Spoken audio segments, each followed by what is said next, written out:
Hello guys, आप लोगों का स्वागत है हमारे वीडियो में। मैं विकी कुमार गवर्नमेंट पॉलिटेक्निक छपरा में ऑटोमोबाइल का स्टूडेंट हूं।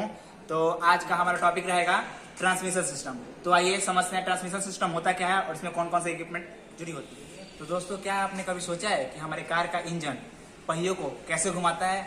इसका जवाब है ट्रांसमिशन सिस्टम।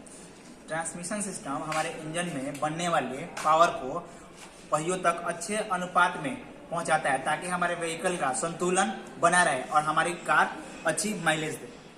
अगर हमारी ये ट्रांसमिशन सिस्टम ना हो तो इंजन डायरेक्ट हमारे पहियों को नहीं चला पाएगा, जिससे हमारी बैलेंस बिगड़ जाएगी और हमारा एक्सीडेंट का चांस बढ़ जाएगा। तो हम जानेंगे ट्रांसमिशन के टाइप। तो ऐसे तो जनरली हमारे 4 टाइप के ट्रांसमिशन होते हैं। First one manual transmission, second one automatic transmission, third one continuous variable transmission, fourth one dual clutch transmission. तो हमारे पास एक मैनुअल ट्रांसमिशन का हमारे लैब में डिजाइन रखा हुआ है, जिसको हम एक एक करके उसका पार्ट का नाम जानेंगे, वर्किंग जानेंगे और उसका बेनिफिट भी जानेंगे कि मैनुअल में कौन सा प्रॉफिट होता है हमारे। तो आइए जानते हैं कि फर्स्ट ट्रांसमिशन सिस्टम में हमारा आता है इंजन।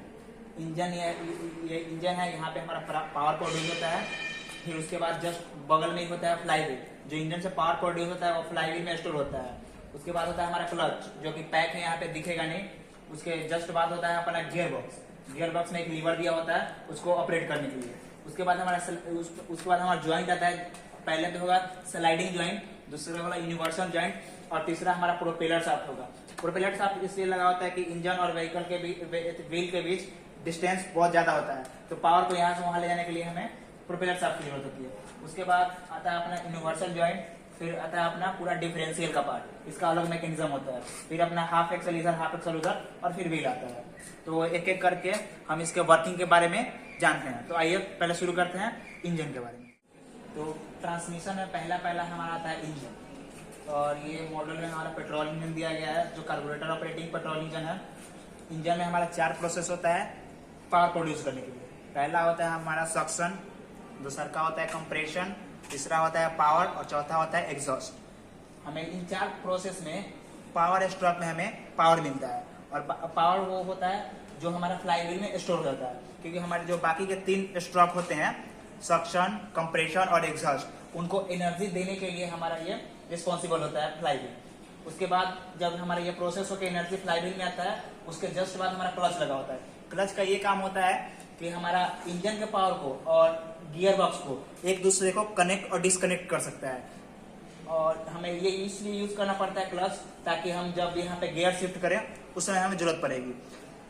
उसके बाद हमारा आता है गियर बॉक्स एक मैकेनिकल डिवाइस है जो टॉर्क को कन्वर्ट कर सकता है, जिसको हम टॉर्क को कन्वर्ट करके अपना गाड़ी का स्पीड को वेरी करा सकते हैं, जिसलिए हमें ये गियर बॉक्स का यूज करना पड़ता है। फिर गियर बॉक्स से डायरेक्ट हमारा जुड़ा रहता है स्लाइडिंग ज्वाइंट और ये यूनिवर्सल ज्वाइंट।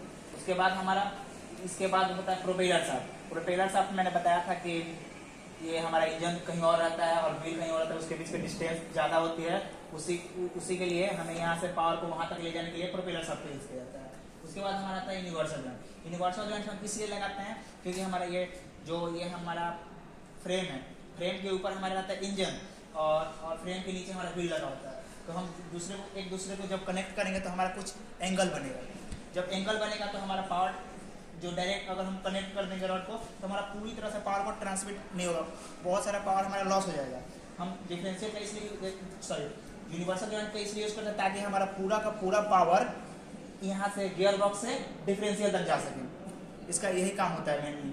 उसके बाद हमारा ये डिफरेंशियल का आता है। डिफरेंशियल का मैकेनिज्म अलग है, जो हम एक वीडियो सेपरेट बना कर बता चुके हैं, लेकिन फिर भी यहाँ पे भी हम उसके बारे में थोड़ा बहुत डिस्कस कर लेते हैं। डिफरेंशियल का हम यूज इसलिए करते हैं ताकि हमारा जो दोनों व्हील को, एक तो पहला काम होता है दोनों व्हील को कनेक्ट करें एक दूसरे से, फिर दूसरा काम होता है कि पावर को डिस्ट्रीब्यूट करें इक्वली। और जब अगर टर्न आएगा तब हमारे डिफरेंशियल का वहाँ पे वर्किंग समझ आएगा, क्योंकि जब टर्न आता है तो हमारा इनर व्हील होता है उसका सर्कमफरेंस कम होता है और आउटर व्हील का सर्कमफरेंस ज्यादा होता है।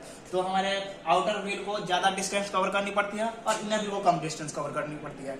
इसके लिए हमारा जो डिफरेंशियल होता है वो आउटर व्हील को ज्यादा पावर देता है और इनर व्हील को कम पावर देता है। वो वहाँ पे मैकेनिज्म लगा होता है, वो सेट हो जाता है। तो ओवरऑल हमारा यही था मैनुअल ट्रांसमिशन सिस्टम का पूरा मॉड्यूल। जो हमने आपसे डिस्कस कर लिया है। तो अगर वीडियो अच्छी लगी होगी तो हमें लाइक करें, कमेंट करें। और ट्रांसमिशन में दिया गया है, एक हैंडल दिया गया है जो कि हम इसको चलाकर देख सकते हैं कि कौन कौन सा इसमें ऑपरेट होता है हमारे जब इंजन चलता है। तो हम इसको दिखा देते हैं एक बार। ये यहाँ पे हम अगर ये हैंडल को घुमा रहे हैं तो हमारा यहाँ पे ये वाल्व लग रहा है, ये भी ये वाला वाल्व हमारा ऑपरेट हो रहा है। दूसरा ये हमारा जो अल्टरनेटर है जो इलेक्ट्रिसिटी प्रोड्यूस करता है बैटरी के लिए, वो भी हमारा इंजन से कनेक्ट होता है। तो ओवरऑल हमारा यही था ट्रांसमिशन सिस्टम के बारे में। तो मिलते हैं एक नेक्स्ट वीडियो में, तब तक के लिए धन्यवाद।